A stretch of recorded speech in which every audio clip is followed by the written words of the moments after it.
Hey everybody, my name is Brandon Graisley. I'm a high school computer science teacher. We're wrapping up our space shooter game. We're going to put a heads-up display with the score and lives and so on onto the screen. Most of our work is going to take place in the game screen class, and I want to acknowledge I got a little bit of help from another YouTube video which shows how to use different font files instead of just bitmap fonts. Let me just show you that. I'll put the address in the comments down below, but this libGDX Quick Tips #1 for free type fonts is where I got my information. It's slightly out of date, but in the comments there is a link to a GitHub page with some dependency information. You can kind of paste this in. This compile keyword has been changed, but Android Studio will look after that for you. And also I grabbed this public domain Edge of the Galaxy font from fontspace.com. And it has the license that I like to see, public domain. So perfect for us to use. You don't need to give any credit to anybody. You can just go ahead and use it. So download this font, put it into your assets folder, just with everything else, or you can make a fonts folder if you want inside of that. So we also need to work on the dependencies. So let me shrink that there, and let's go into the Gradle scripts area. And this first one, build.gradle for the whole project, is what you want to be into. So double click that, you get this here. Now there's a bunch of stuff that's honestly pretty complicated, but we're going to make some changes here to the desktop version, the Android version, and into core. So let's go over to the dependencies page here. So in the core dependency, we're going to copy and paste this. So the core section is at the bottom, I think. So paste that into the dependencies. And as I said, you're going to get this little error here because compile has been replaced with implementation. So change it to implementation. You can just ask Android Studio to do that for you. In the desktop dependency, we have one here. So that was up above here, so paste that there.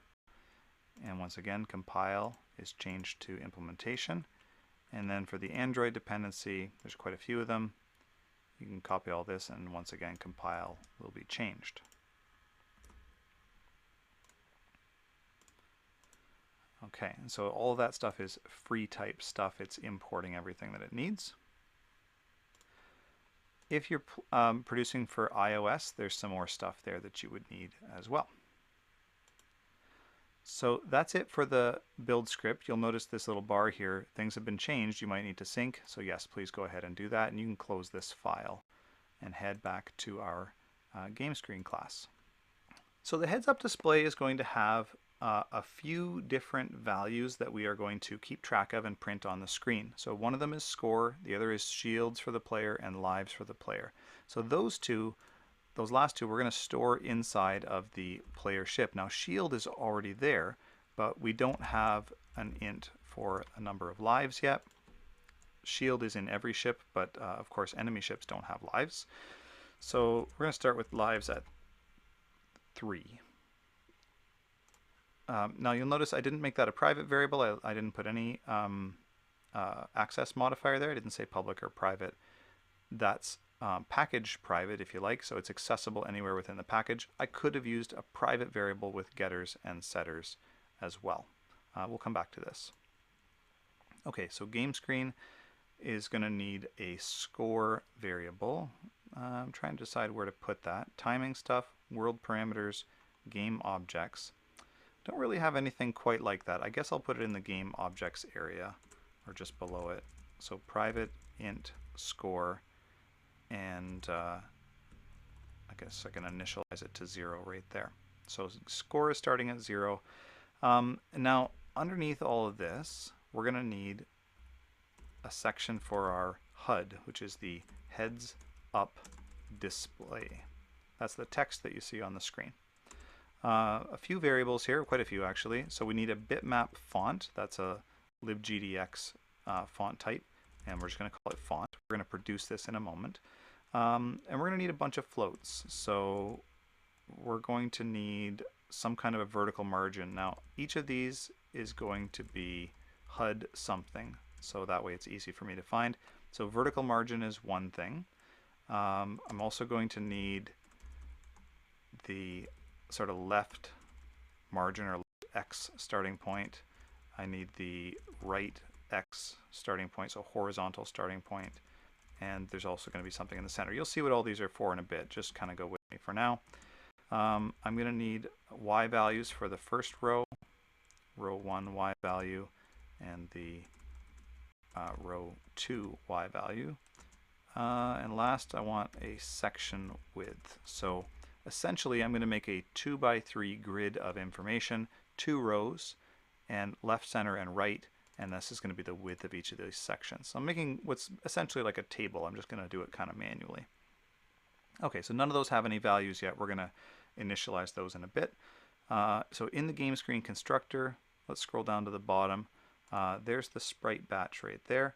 And then we're going to want to prepare the HUD. Now this only happens once, and you'll notice I did it after the batch because I think I'm going to end up printing something to the screen. I'm not sure if I need to or not, but so this might be there, maybe it's there. We'll figure it out in a few minutes here. Let's write the prepare HUD method right here. Private void prepare HUD. Takes no parameters. We've got to do a whole bunch of stuff here. So the first thing is we're going to create a bitmap font, sorry, no space, from our font file. Once that's done, we're going to scale the font to fit the world. And in this case, I'm going to do quite a bit of like, here are the numbers that work for my game, but you should be a little smarter about it and use the screen size and things to help you a bit more. And then we're going to calculate the HUD margins, etc., all those numbers that we have floating point values for. Okay, so the first little bit is we need a free type font generator. So that object, which I'm going to call font generator, will be the thing that takes the true type font or open type font and turns it into a bitmap font. That's its job. So we will be using bitmap fonts, but we're starting with a vector font, or like one that is it's a normal font file. We have to switch to a bitmap. Okay, so this is a new free type font generator. It needs some parameters. It's going to need the file reference. Mine is called Edge of the Galaxy regular OVEA6.OTF. Whew. Okay, so whatever that is, just copy and paste that, don't type it in. We're going to need to give it some parameters, so the way we do that is free type font generator dot free type font parameter. So that's the type, and then we're just going to call it font parameter equals new free type, and there we go. Okay, so we have a generator and a list of parameters that's currently empty. Let's start filling in these parameters. So the font parameter dot size is going to be equal, I'm going to make it 72. The font parameter dot border width, so there's going to be text with a border around it to make it easier to read, and I'm going to make that 3.6. It's a floating point number, this one. This one's an int, this one's a floating point. Don't know why, that's how it is. Font parameter dot color. Now this one's a bit tricky. I decided not to make it a solid color. I wanted some transparency. So I'm going to make a new color object here, fully white, except I want it to be kind of dim. Now that's not the same as making it gray. It's transparent or slightly translucent if you want. So it's white but kind of see-through, sort of milky. And I'm going to do the same thing for the back border color. Border color, new color, zeros this time. Zeros for black, and then 0.3 for the alpha channel. Sorry, alpha is the how opaque something is. So if this was 1, it'd be fully solid and opaque. If it was 0, it's invisible. And 0.3 is fairly transparent. You can see through it pretty well. That way, ships can fly underneath the numbers and you'll be able to read them. Okay, so those are all the parameters. Now it's time to actually generate the bitmap font. So font becomes equal to font generator dot generate font and give it the parameters. So those are the rules. It takes that font file and turns it into a bitmap font that we can use.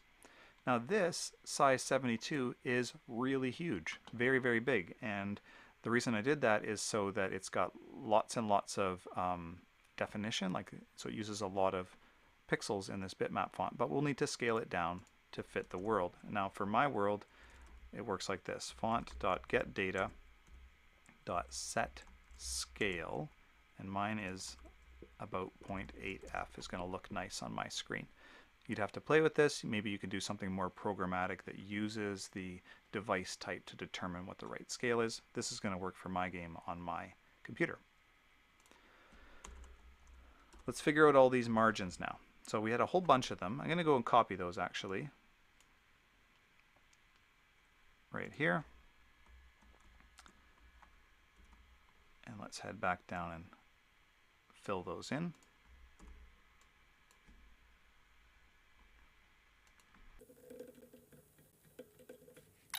Okay, so here are all of my values that I want to use. The vertical margin, I'm going to take the font and I'm going to get its height, that's the cap height or height of a capital letter, and I'm going to divide that by 2. So that's what my vertical margin is. So if my font was like, I don't know, 10 high, then this vertical margin would be 5. So half of a capital letter from the top of the screen is what I'm working with there. And then I'm going to, for the moment, I think I'm going to use the same value for the vertical margin, sorry, for the left X. So I'm going to have a nice even space on the left and above. The right X is going to be the same thing, except I need to not put the rightmost value. I have to sort of offset it a little bit. So it's going to work like this. I'm going to take the world width. I want 2/3 of that, so times 2 divided by 3, and then I'll subtract the HUD left X value. Now, world width, you can see it's integer division there. That's not great. I'm going to go up to world width and turn it into a floating point number. I think I can safely do that. Here and here, if I can spell float. Okay, let's see if that affected anything. No, I think we're okay. So now I've got, I'm 2/3 of the way into the width of the screen, and then back up by the vertical margin. So that's going to put a little margin on the right hand side, and the center is going to be really similar. It'll be world width 1/3 of it, so just divided by 3, and then I could move over a little bit. That's going to be accurate enough, I think. The first row, so this is the Y value of the first row of numbers. It's going to be the world height, and I'm going to drop down by the vertical margin. The second row is going to be the same thing, but I'll also drop down by another vertical margin, as well as the cap height. So like start on the top row, but drop down by the height of a letter and put a little space in. That's the idea there. Okay, the last part is the section width, and that's going to be the world width divided by 3. And as I'm thinking about it, I could have used that variable up in here as well. But anyway, that works pretty well. Whew, so lots of spacing information here. So play with that, draw a picture if you want to, try to write things down on a piece of paper to see how that's all going to work out. Okay, now let's head down to the rendering part of this where we actually draw stuff on the screen. So first, inside the render method, I want to go ahead and do the rendering of the HUD. Notice I'm doing this just before the end of the batch. It's the very last thing that's put on the screen so that the text will show up above or on top of any enemy ships. So I'm going to call the update and render, not explosions, HUD with the delta time. Actually, I don't think I'm going to need the delta time, so I think I can do it without. Yeah, because it's not moving anything around. It's just going to change the values that are on the screen. Okay, so private void update and render HUD. And in here we need to basically draw some stuff.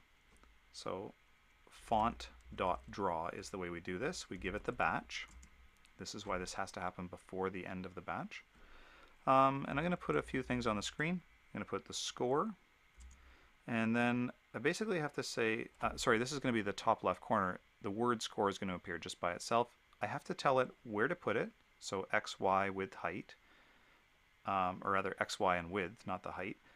The height's determined by the font. And some alignment stuff. So the first one is going to be HUD left X, HUD row 1 Y. So that's the X and the Y coordinates. I want the HUD section width. That's the preferred or the width it would like to be. And now there's one more thing here. I want to do align dot left. So the leftmost stuff, the score, is going to be aligned to the left, and the rightmost stuff will be aligned to the right. And then false at the end, which is whether you want things to wrap if it gets to beyond the width.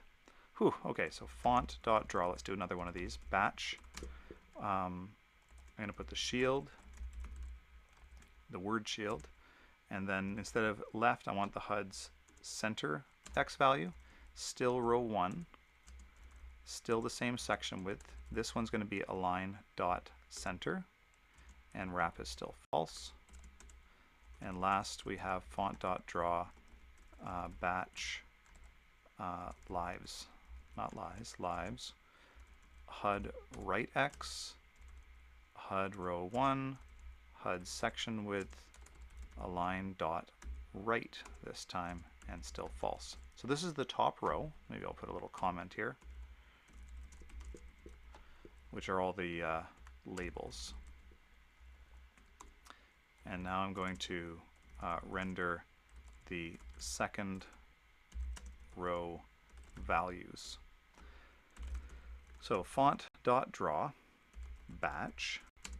Now in here we have to tell it a character sequence. Now one of the challenges of the score is that at the beginning the score will be low, and so it won't use up a lot of digits, and we want that to increase over time, the number of digits. So there's a trick for doing this. String.format.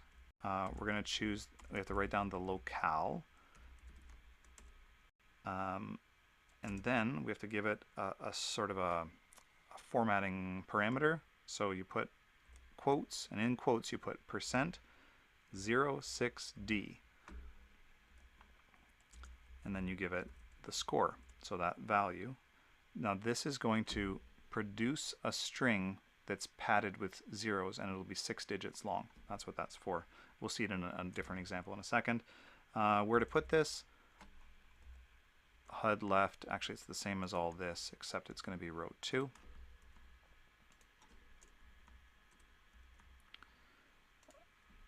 Row 2Y. Okay, so that's for the first one, and then I'm going to do 2 more of those, but instead of 6D for the score, I'm going to choose something else here in a second. 2D, and not score this time either. Sorry, I suppose I should copy this, would be simpler. And changing the row to number 2 again.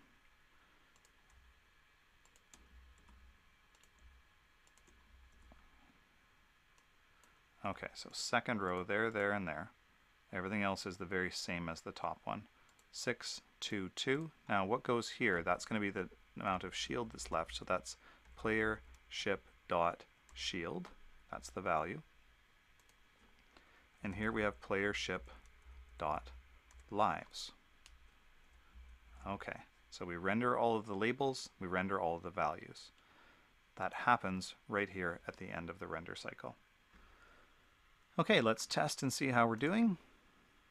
All right, I've got my score. You can see it's transparent.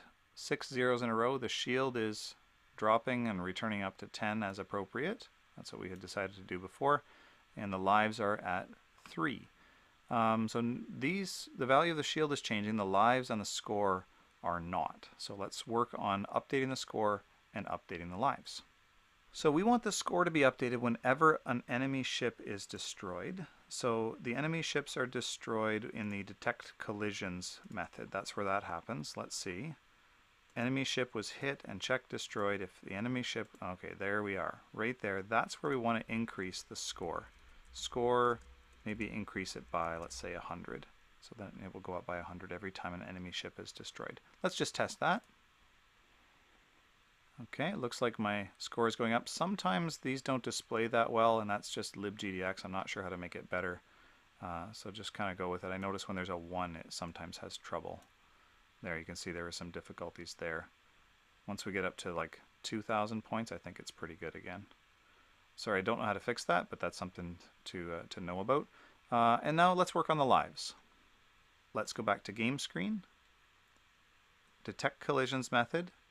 Down here, when the player is hit and destroyed, we reset the shield, but we also should do player ship dot lives. Maybe just lives minus minus. Now at the moment this is going to go down into negatives, but that's okay for now. Let's see if I can get destroyed here. My shields are dropping. 3, 2, 1, and my lives are down to 2. Oh, I've actually died a couple of times already. And you'll see my lives will switch to negatives shortly. I'm at 0 lives remaining, -1, and it'll continue like that. Okay, we're basically at the end here. We now have a working game. Enemy ships get destroyed. The player ship sort of gets destroyed. It still lives beyond its intended demise. So the only things that you might consider doing next are making it so that there's sort of a loading screen, maybe some high score that you save over a long period of time. And of course having the player ship actually disappear, and you can't get past into the negative number of lives. Those kinds of things which make the game more polished and complete. And I would suggest you could even try things like having different levels where the enemy ships come in faster or their lasers are different. Randomize some more of the behavior of the enemies would be great. But this is, I think this is the end of our run for this game. It's pretty good. I'm pretty happy with it. Of course, if you have any questions, you can ask me in the comments or in the usual ways, and I'll do my best to get back to you. Okay, thanks very much. Appreciate you coming along for the ride, and I'll talk to you soon.